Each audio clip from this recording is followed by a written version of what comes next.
It's the SDG Podcast. Before we get started, you can check us out on the web at solutiondesign.com/podcast or find us on all the social medias, LinkedIn, Twitter, Facebook, and Instagram at Solution Design Group. And we have returned for another podcast. Say hello, everybody. Introduce yourselves. I guess we started.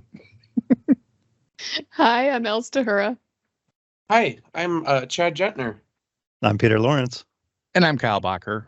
And today we're going to talk about books, specifically books that have had a degree of influence on our lives, books that have changed us, changed the way we think or acted or something, influential books.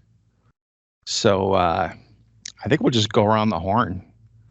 We'll start with Al. Okay, so I grabbed a couple. So I guess I'll start with one so that it's not a podcast of me going on and on about books, because I am a bit of a book hoarder. I'm better than I used to be, but I don't consider a place that I'm living to be a home until the bookshelves are up and covered in books. That's a big thing for me. So always a good thing. One of the books that I thought of immediately is by the God himself, Terry Pratchett, and it's called Going Postal. And so Terry Pratchett, I would say, if we kind of put it in an SAT question format, like Douglas Adams is to sci-fi what Terry Pratchett is to fantasy. So it's very incredibly witty, satirical book about a career thief who is captured, and his punishment in this fantasy city that has fairies and goblins and trolls and everything is to fix the city's postal system.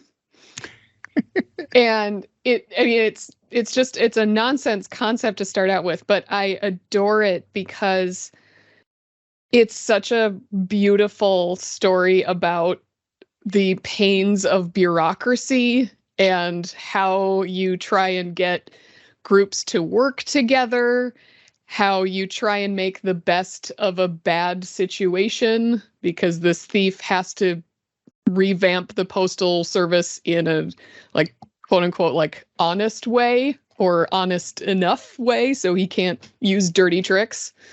And it's kind of it's a secret consulting reference manual without actually being called that. And so it's just something that I keep coming back to every couple years. And I had a couple of quotes written here. Terry Pratchett's just an endless fountain of quotes, but it's everything from like, welcome to fear. It's hope turned inside out. You know it can't go wrong. You're sure it can't go wrong, but it might. Or to just like snarky things like, see a pin and pick it up, and all day long you'll have a pin. It's just there's a joy. Yeah, there's just a joy in the writing that is tinged with cynicism that I relate to and never get sick of reading. So that's one of my first ones. Everyone should read Terry Pratchett if they haven't already. I have read some Terry Pratchett, but not that particular one. So was he one of the writers of Good Omens? He was. Yep. Okay, Terry I've Pratchett. seen that. I don't think I've read any of his books, but I did see that on Discworld, right? Yes. Yep. So yeah, it's part of Going Postal is part of the Discworld series, and it is a 42 book. I think it's 42 books. That is basically, it's not a series that you need to read necessarily in order, but it's a series that's all based in and around this made up city, and just the goings on within it. And so this is a Going Postal is the first of a little 3-book chunk in there about this thief who is delightfully named Moist von Lipwig. So Not Moist. I would Yeah. use a different first name than that, but otherwise I can go with it. His first name is Moist. his first name is Moist. What's that short for, I wonder? Moisture? Moisture. Ah. You said career thief, and I thought somebody that steals people's careers. Ooh. Ooh. And I was like, that would be really interesting, but I mean, kind of like stealing your identity. But then I realized you were talking about somebody that's a thief for a living, and yeah, I caught up. Yeah, if you want to read a person who steals careers, then you read Catch Me If You Can. Oh, that's right. Yeah, I love that movie. I haven't read the book. it's great. Chad. Yeah. Well, I mean, I'm a software developer, so I've got like a shelf of must-read books about development, like design patterns and the Mythical Man Month and Pragmatic Programmer and all of that stuff. But I think the one that really got me there's a book, this fellow named Tibor Fischer called The Thought Gang, about a philosopher that goes on a bank robbing spree. And I loved it because it was just like, it was hilarious. It was so well written. There's so many cool little quotes in there. When we talked about doing this, I actually had to go find it again because my copy, I don't know what happened to it, but it's not in the house anymore. Apple tags. Yeah, I know, right? I should put. I'm gonna get so many Apple tags. But it's one of those books where it was like, I don't even remember why I picked it up. I read it like 30 years ago, and it probably just looked cool at Borders when Borders was a store you could go to. Mhm. Back when you could judge a book by its cover, right? It was literally a book I judged by its cover, yeah. I started reading it, and then it just changed the way I pick up and read books now. Like, they have to be hilarious. They have to be, it was so eloquently written. It was almost like, I don't know, almost like a novel full of poetry. Like, he just wrote so well. And then it also taught me to be, how to be let down, because his follow-up book was horrible. It was about like this European basketball team, and it was just not fun. It was not fun. It was boring. It wasn't clever. It was. They didn't rob banks? Zero robberies. Wow. Zero philosophy. Yeah, it was a real bummer. So, But the one you did like was The Thought King, like King of Thoughts, or The Thought Gang, Gang. Thank you. Okay. Yeah, The Thought Gang was great. Under the Frog was this follow-up. I just had to look it up. I forgot. Was this follow-up about it was it was a basketball team based out of Hungary in Europe. So yeah, don't recommend that one. Not as good, huh? Oh yeah, and it's just, yeah, I don't know. So the Thought Gang taught me a lot about how, like, well-written books, like recognizing a well-written book, and just like kind of got me into reading again back when 30 years ago I was younger. You were 30 years younger. Yeah. Yeah, almost exactly. Me too. But Not then, everybody like, can I say read that. I read the follow-up, and I'm like, man, this is a bummer. Like, So it's he worse than raised the C. bar so high that you hated his second book. I hated almost all books. Like, even Kurt Vonnegut books didn't really compare to the Thought Gang. Like, I read that one, and then I read like Slaughterhouse-Five, and then a couple other Vonnegut books, like Breakfast of Champions, just because I heard. They were so Right. like hilarious. And after reading that, I'm like, yeah, this kind of sucks now, right? There's never going to be a Star Wars movie as good as the original. There's never going to be a book like this that's that original and that well written. It's a huge bummer. That How about happens you, Peter? sometimes. Well, I'll go geeky first. We'll start with the Phoenix Project, and I just reread that this week actually. It is we'll call it a fantasy IT story about DevOps, right? And how to go from what we as consultants see sometimes in our day-to-day lives, and then going all the way out to sort of a whole, how it's really supposed to work, and then high fives all around at the end, mega happy ending, which is always a good thing for a book, I think. But it's clever in its storytelling. That it's not necessarily a story that anybody else would read for fun, but as a geek, you can kind of read it for fun and learning on the best way to do DevOps and some of the key things and key drivers that you need to be aware of. So despite it being maybe a little more utopian, has it still helped you either make changes at work, or does it reflect definitely. what you're it's a experiencing? it's a great way to think about things, and so it's based off of the book The Goal, which was written all about manufacturing, and then this is about software as manufacturing. So how you take requirements and everything else, and you gather them up, and that's really your bill of materials or your bill of resources and all of these things, and you put them together and you run them through your factory and you run them through your teams, and you build software, you build environments. Now we're writing infrastructure as software all the time, right? Or infrastructure as code, I guess, is I don't know which. I'm sure there's some cool as something acronym that I can't remember. It's IAAC or something. But all those processes to kind of hold those things together, and really, because they start with the broken thing, and they tell you and explain it fairly clearly how it's broken.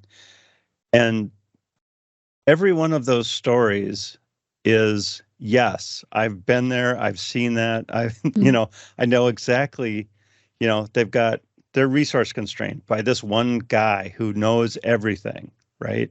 How many times have you been at a shop that's like, oh, you need to go talk to Johnny so-and-so because Johnny knows everything about everything. And he's the guy that's been there for 20 years and controls everything, slows things down, speeds things up, all of that. They talk about, managers calling Johnny so-and-so to try to put their things ahead of the queue, and some of the steps that they took to prevent that. It's just, it's a fun read. It's quick, and it's entertaining, and it's thoughtful. So yeah, and I think working in tech, we're used to reading books that are, all right, here's a dry paragraph and then here's a chunk of code. Here's another dry paragraph and here's a chunk of code, which is extremely useful. But when you're talking about process and trying to demonstrate the value of changing your process, like Phoenix Project does a great job of making that different and engaging compared to other similar books. Yeah. I mean, here's a Kanban board and this is what it is. And here's how it's used. Like, what? Oh, okay. Well, I guess I'll learn about that. Fine. Whatever. And most of the stuff is like, yes, I've done that before. Yes, I know what this is, but it's still an entertaining read. So how about you, Kyle? What's your number uno? I'd have to say SharePoint 2010 administration. Yeah. It really raised my monitor height. The twists and turns. Best Um, monitor stand since. No, I would say that the most, I guess, like enlightening, influential book that I've read in recent years is called Extreme Ownership. And the subtitle is How U.S. SEALs Lead and Win, which I had to read. I didn't remember that part. But it's about taking ownership and going to a extreme level. Wait, I didn't give me read the it. I read title. the Is it? cover. It's Extreme Ownership. Is the Okay. title? So Jocko Okay. Willink is the author, and he writes it with Leif Babin. And Jocko Willink was the commander in the Battle of Ramadi, and Leif Babin was one of his, I don't know military terms, but one of his number guys. ones. And they had a Adjutants. mission go south, and so Jocko had to put together a PowerPoint presentation for the top brass of everything that went wrong. And so he did. And so they got together, and everybody that was in the mission got together. And he started going through point by point everything that went south. And then after each point, he would ask, whose fault is it? And somebody or a couple people would raise their hand and take responsibility. He said, no, it's not your fault. And he kept going through the whole thing like that. And at the end, he says, do you know whose fault it is? It's my fault. I was in command. And then he went through and he basically took responsibility. Like, even if the people under you do something wrong, Right. it doesn't mean that they did something wrong. It might mean that you gave them bad information, or there was something unforeseen, bad planning, something like that. But it's looking at yourself first and saying, did I have a hand in this? Could I have done something differently? Instead of going right to the blame game or looking, at, frowning on your people. But it's that leadership by example, taking ownership. And it's just, I thought it was excellent. Because I used to blame everybody else for everything. And it changed that's me easier. slightly. But it's just, there's always stuff that goes wrong. And you're always working in some sort of team with people that are active. Hopefully. And yeah, so and you don't have to be in charge to be a leader. So I think there's lessons that you can take with you in all those different situations. It helped me a lot with when I'd write, a document, like a how-to, and I'd hand it off, and then people would still ask me the same questions that I put in the how-to. And so I'd be like, man, they don't read anything. It's, I wrote all this down, and it's like, well, yeah, you wrote it down and you put it somewhere that they can't find. You wrote it down, but you wrote it once. You didn't go back through it. Right. It's confusing. Like, yeah, just taking that moment to examine your part in everything, I think Sure. is super valuable. They may not have read it, but whose fault is that? Right. Right. Yeah. They didn't have time. They didn't get told that this was the most important document you will ever have. Right. Maybe they called you the last 50 times and you helped them instantly. And you just trained them that it's just easier. Right. Why would I go out and try to find this and go through it? Yeah. So instead of just sending it to them and say, it's on page 5, which I don't necessarily recommend either. Yeah, you got to be careful of turning that into a passive aggressive thing. Can you do Yes. both? Can you let me help you through this? And just as a reminder, this, if you wanted to follow along, it's on page 5. Yep. If I'm not available, you can look here. Right. Some of the answers for this are out here, so you can check it out. Yep. A little less passive aggressive-y. Yeah, I am so good at passive aggressive too. Still It's a Minnesota. shame. It's a shame I can't use it. Al, did you have a second pick? I did, and I wanted to go in a little bit of a different direction because, like I said, I love books, and I have books that I will come back to over and over again. And then I have some books that I keep basically for sentimental reasons, or they had an impact on me a while ago, and I like keeping it because I remember that moment. And so my next book is gonna look very strange, but I have this gloriously hideous cover. It's called Top 10 Arthurian Legends. Nice. And I adore this book. I got it, I was 9 or 10, I believe.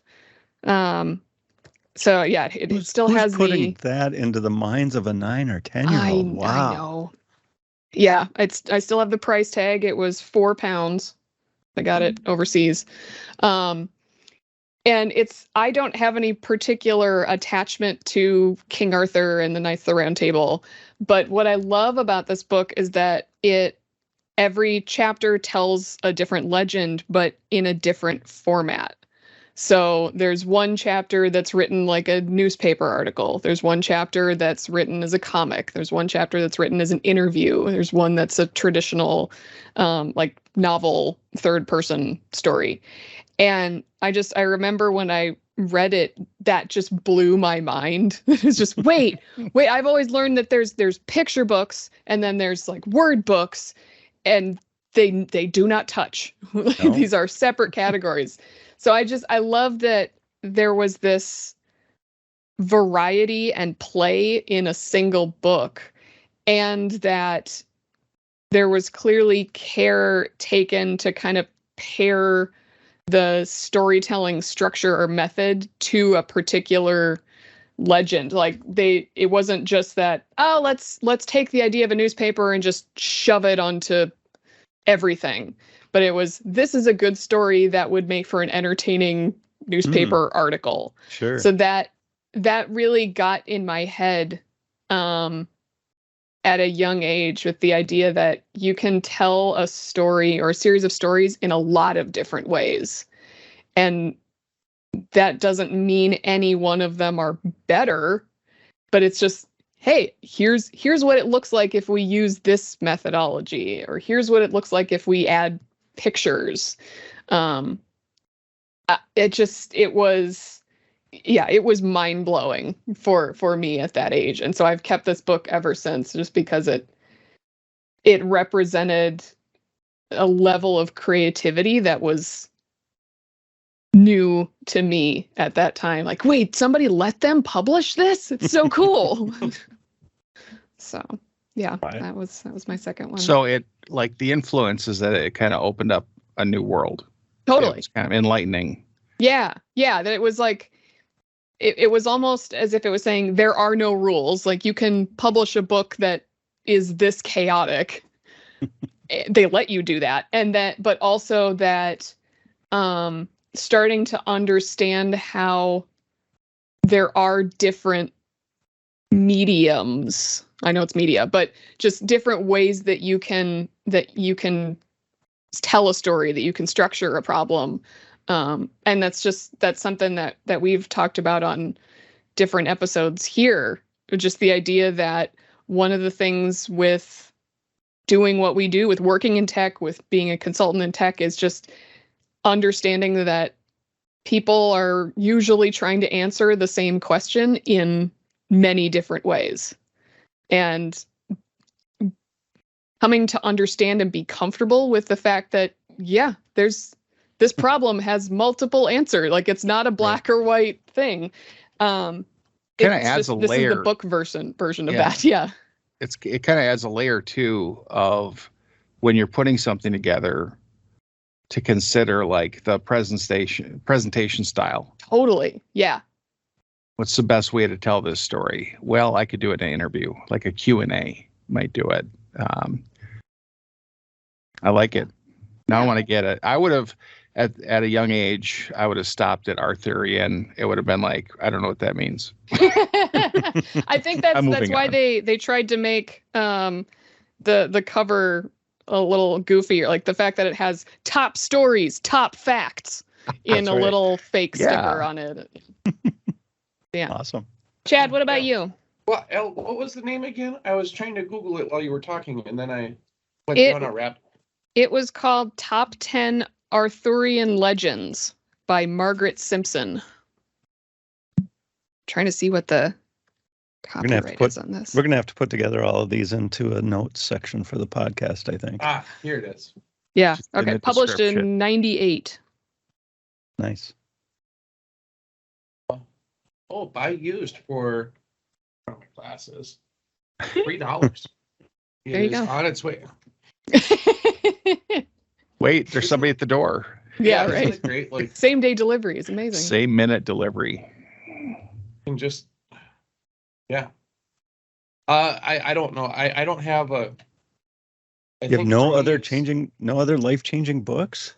Not really. I think the one that I always read when there's a new version is there's an author, Joshua Bloch, Bloch. I hope I'm saying his name right. But he writes a book called Effective Java, which is and he always covers. I always get the new version when it's up because he always covers new language features and gives you implementations that are solid and kind of walks grumpy old guys like me through why are lambdas Why you should cool, change. or, yeah, why is reactive programming like, why is this different, and why is the difference good, and how can it how does it lead to like cleaner code and slightly less messy Maintenance systems or- that you yeah. So I always like it because honestly, when I see new language features, almost like everything else, I look at it and I'm like, this is dumb. Why would But honestly, I have the same reaction. Like, why would anybody use, I don't know, interfaces, right? When interfaces were first introduced to back Yeah. in the day, I'm like, well, this is dumb. Yeah, it's something I use every day now, but I'm the exact same way. Like I was that way with lambdas. I was that way with Java's got this concept called streams now. yeah. And then streams can take lambda functions with it. I was like, boy, they sure made this overly complicated. There was nothing wrong with, looping through an array in an if statement. Right. Yeah. Like that worked Why wouldn't fine. you? You create an iterator, and if it's, go through it, it's fine. And then I saw, I'm like, all right, well, if Josh says they're cool, I guess they are cool. And then even more importantly, every once in a while, he will say, he will walk through the hows and whys of why the people that maintain Java Oracle, why they implemented a feature the way they did, right? I mean, generics are a great example, and boxing and unboxing, the decisions they made decades ago around boxing variables and unboxing them affect the language still today in nuanced ways that impact the language still, and he'll tell you why. And it's neat to know. Those are more like brain teasers than anything that you would actually care about day to day, but it's a lot better than a bulleted list of new features in the language. It brings it to life. yeah.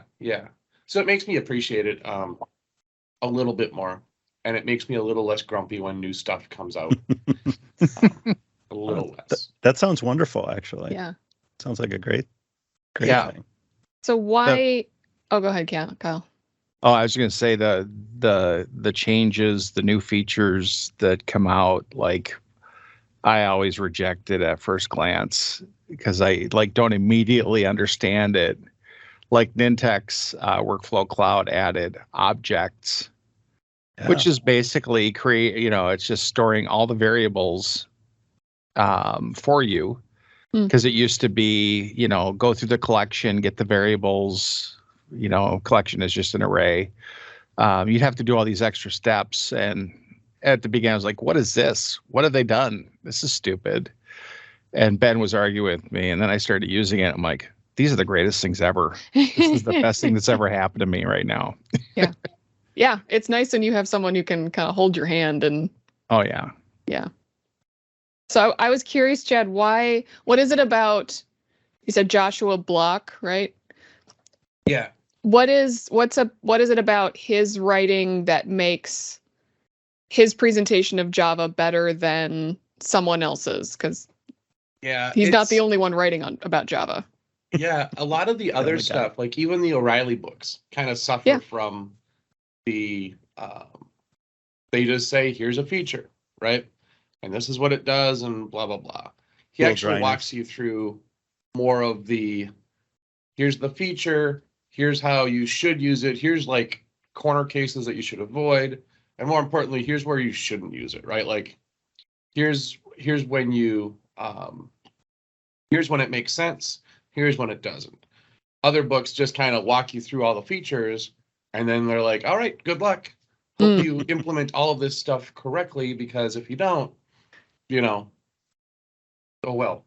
I mean, nothing horrible. If it works, it works. But I like when with Joshua Block, when he actually tells you, like, it's effective Java. So here's how you can write good code effectively.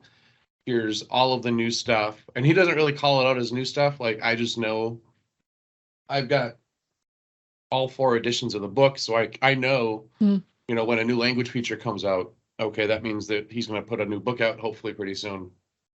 And he just, I don't know. I can't really nail one specific thing. He just explains it better and tells you what not to do, not just here's how to do, here's how to write a Lambda, here's how to write a stream, Yeah. He tells you, like, here's how you do it, and here's how you're gonna screw it up. And then nice. you mentioned you have all 4 versions. Is it worth keeping all 4 versions? No. Okay. Okay. It absolutely is not. And my wife, Your monitor gets taller. There you go. My wife asks me the very same question, and I hold on to it. It's just more nostalgia, Sure. than anything. Yeah. No, that's totally Peter. fair. What's your second? All right, my second book, and we're going out SDG into. Employee Handbook. No. I don't think I have that one. Maybe electronically somewhere. The Foundation series by Asimov is one that is like, it's just an amazing world building, huge, Seminal. yeah, and twists and turns and surprises that, when I read it, I was not expecting at all. I thought it was amazing that they killed off the main character, like, kind of early. Right? Like, it's a whole book about this dude who dies almost, like, what, within a few chapters? Right. Yep. And like, wait, what? No. Yeah. So, and then, obviously it's Asimov. So he's written like 12 books on either side of the main series and everything like that. I don't even know how many books Asimov has written, but it's a lot. Did you watch the Apple TV series? I have not watched the Apple TV series yet. I'm waiting to rotate my providers of streaming services. So is your pick the Foundation series or the I honestly first think book in the series? Or no, I think the series. And it really does. Like, the first book is great, but it's ends on a cliffhanger, sort of, as I recall. I don't think I've read Foundation on its own for a really long time. It's always Foundation and the rest. I've got a book that combines 5 of them in one book. Sure. And it's only inches thick, but I think but I it's remember. yeah. My favorite of that series, Foundation and Empire, I think was the second one, right? Right. Yeah, that one was cool because they didn't kill off the main guy, and then you could actually see like all the prophecies kind of play out. It was, yeah. No, I agree though. That was a really cool series. Yeah, it's an amazing series, and you know, it's gigantic worlds, and 40, I forget, 40 billion, 40 trillion people they're talking about spread throughout galaxies, and space travel and politics and all the normal things that, it really is humans interacting with humans, but then big scale kind of things. So yeah, it's fun. So, was there anything that was particularly enlightening that stuck with you from that series? Like, it's more of a feeling than a it's probably similar to the Arthurian tales. It's kind of like read it at an age that it's stuck and have revisited it a couple of times, and it's still an entertaining book, and brings back great memories of the time. So it increased your affinity for books and reading. Yeah. Which is valuable. There's something to be said for like when you're experiencing, someone doing what they do best. So like an author just at the top of their game, or a singer at the best concert they've ever done. Like it's that, I think that can change you because it's inspiring to see people who are that good at their craft. Yeah. It's just like, if you say those two words together, foundation and Asimov, people are like, oh yes. Yeah. There's a whole stack of meta information that comes right through with that. And it's a shorthand. Yeah, exactly. But, I'm looking at my bookshelf and there's tons of other Asimov books on there, but those are the ones that really strike. Yeah. I have we limited to 3, and I'm like, okay, we'll go with the top 3. So how about you, Kyle? What's your number 2? I would say, and I thought this ahead of time, so I'm like trying to brainstorm, and it's written right here, so I'm just full of it. It's called 10% Happier.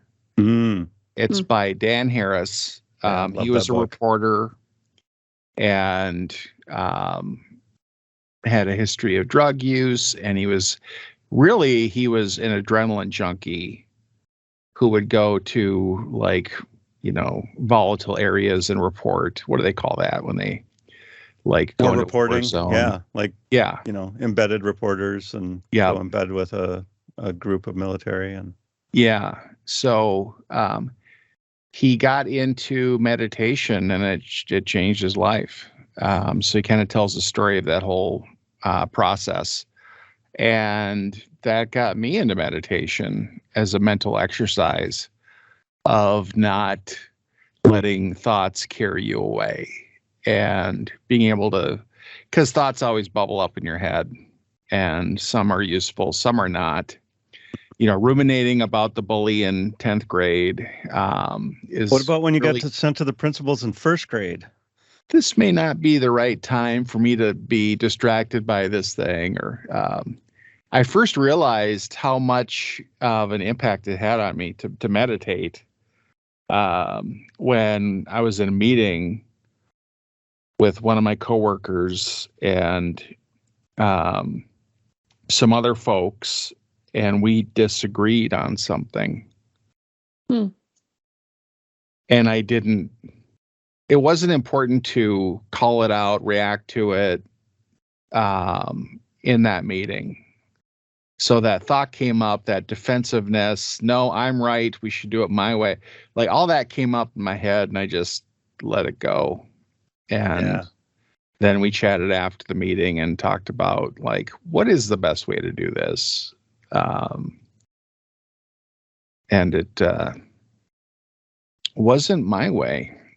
Unfortunately.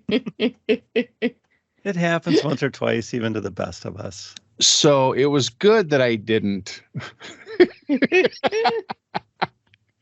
Yeah, man. That one time you realize you were wrong in life, it just stays with you.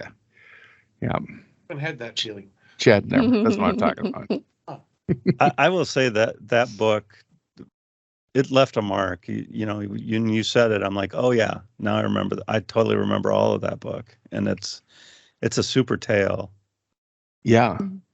And even if it just introduces you to the topic, if you've never wanted to meditate, it's a good intro to why would you want to.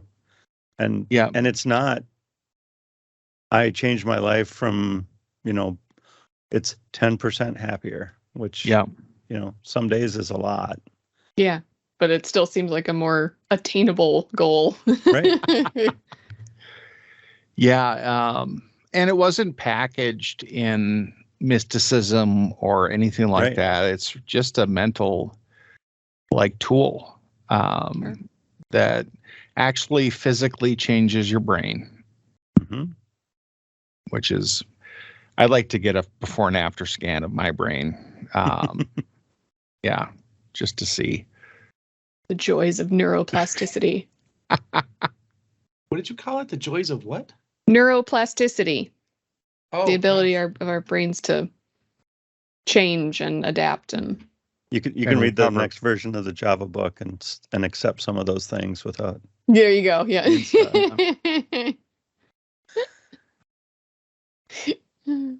oh, Awesome. L? Yeah, I have one more. And it is a more recent find. It's called The Truth About Animals Wow. by Lucy Cook. That is dense. I mean, but it's just such a well-written nonfiction collection where each chapter focuses on our understanding of a specific animal. So like there's a chapter on sloths. And it dives into, okay, what is interesting about these animals? How did we come to learn more about how these animals function? How did biology get mixed up in, religion and chemistry and politics? Like, how does that all factor together? Or there's a chapter on eels that takes several pages to explain, yeah, we really don't totally know how they reproduce yet. We're still trying, but we can't. They are slippery They little go to buggers. this one area every year. Yeah, we don't know and then what something they do there. happens. Yeah. And so it's kind of like Pratchett. It's filled with humor, but I love scientific nonfiction writing just in general. And this book does a great job of telling the story of the chaos of science that our body of knowledge doesn't happen linearly, let alone through a single person, but it's just a confluence of discoveries, and we gradually understand why vultures are useful and cool. Yeah, it's fun. It's a book that you can just kind of read a chapter and then come back to it even in a month, and cool, read the next chapter. can I ask why are vultures cool? Their ability to be resilient against a lot of decay associated bacteria, that they essentially urinate on themselves as a disinfectant. It's just the natural I did not know that. adaptations that occur are just fascinating. From the perspective of humans, yeah, that sounds terrible, but we're not typically feeding on carrion, so we don't have to worry as much about those type of parasites. And so yeah, that was my number 3. I like really good science, and I love the chaos of history and how somehow we derive meaning from it, but when you're in the thick of it, it's hard to see it. So I really want to read that now. I love It's- books about animals. I rebought the entire Time Life series of Did you animal really? books. Yes. Yeah. I'm Are going to you- bring them in and put them on my bookshelf in my office.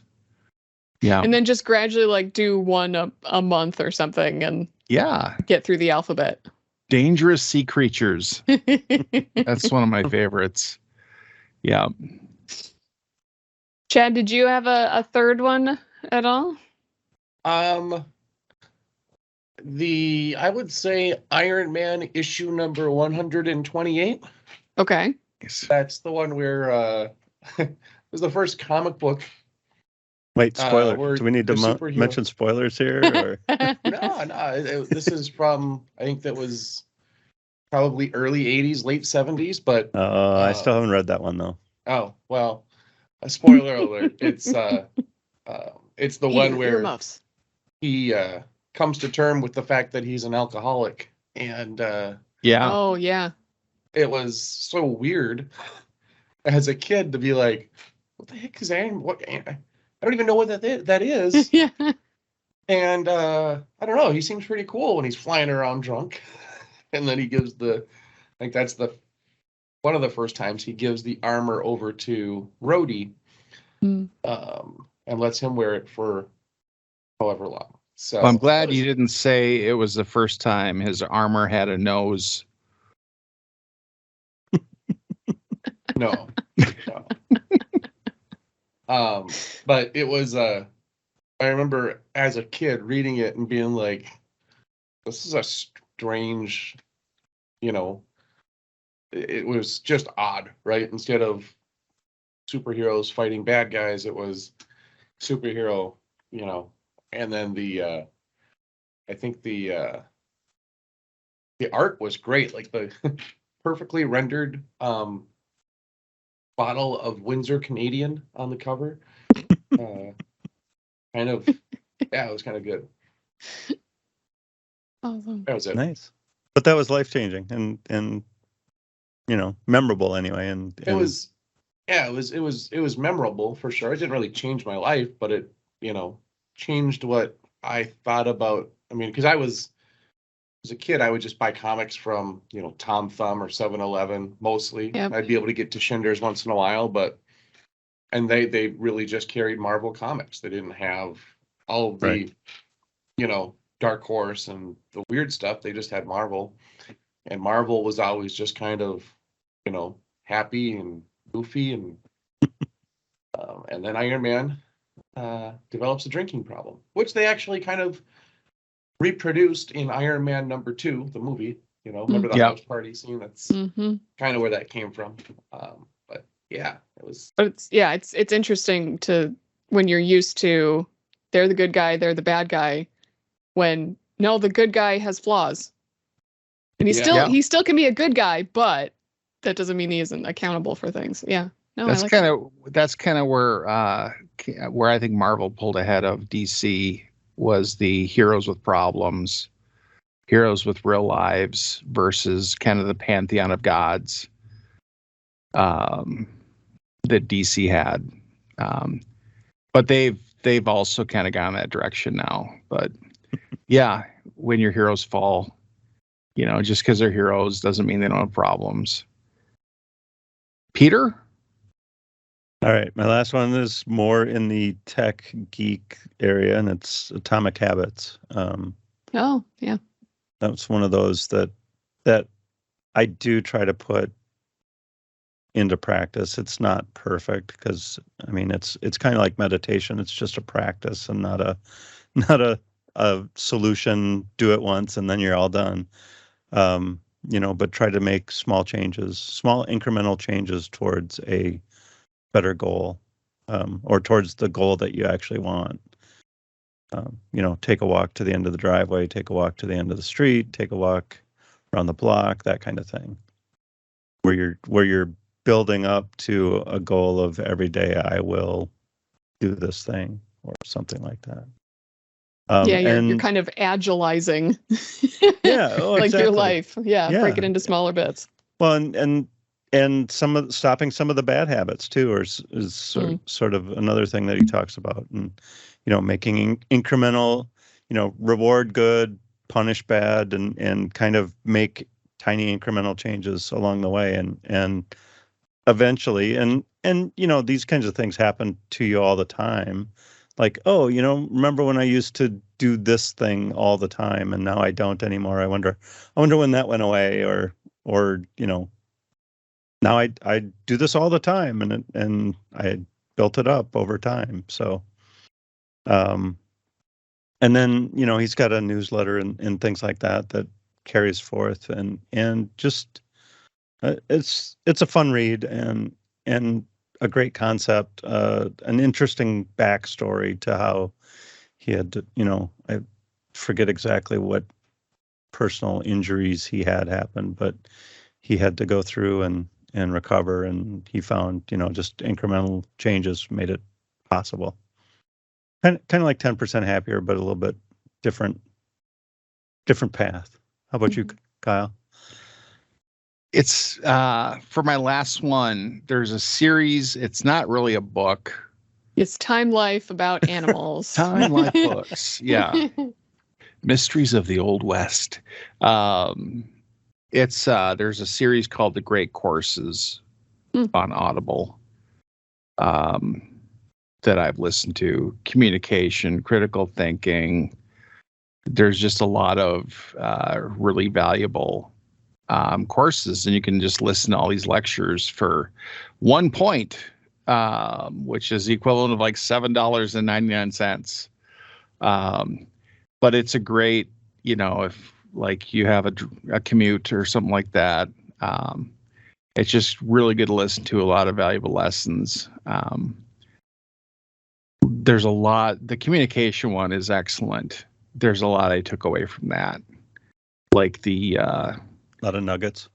Yeah, like stunning people with like a reaction, and then they don't hear the next like 5 sentences that you say. Things like that. So yeah, 4 minutes left for parting thoughts. Elle, do you have a Kindle?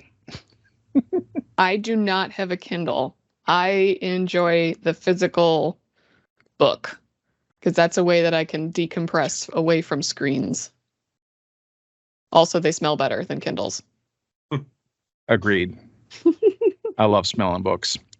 They do smell better, but they don't read as well in the dark. Fair.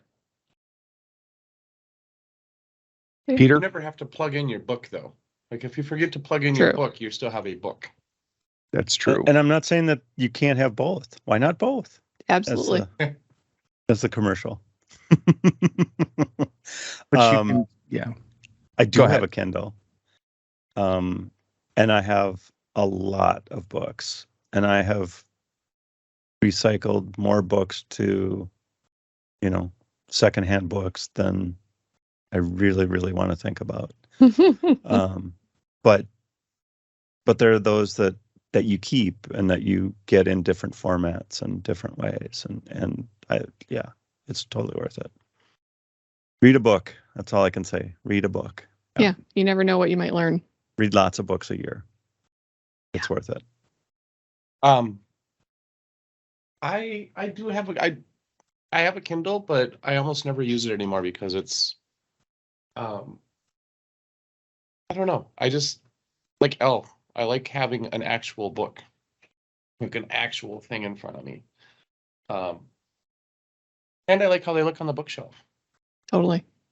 So Yeah. When I read a book, I forget about that I'm holding a book. I'm just in the story.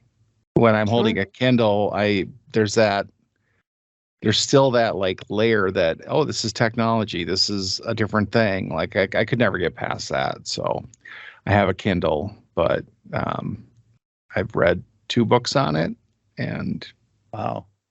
yeah, I have a whole bunch of books on it, but I've read 2 of them, and I read 40 or 50 on mine.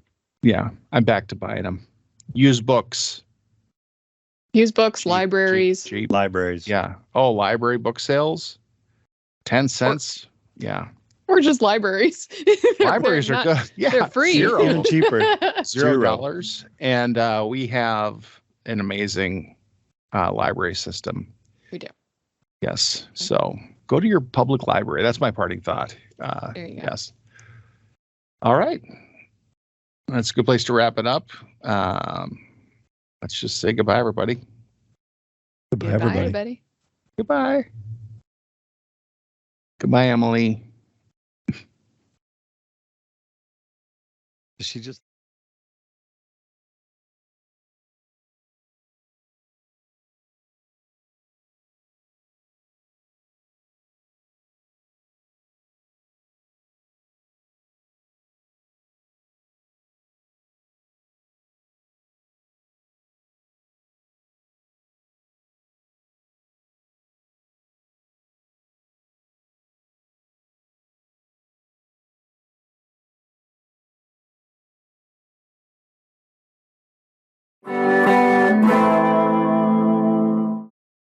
Solution Design Group is a digital product consultancy in Minneapolis. Check us out on the web at solutiondesign.com or look for us on Facebook, Twitter, LinkedIn, and Instagram at Solution Design Group.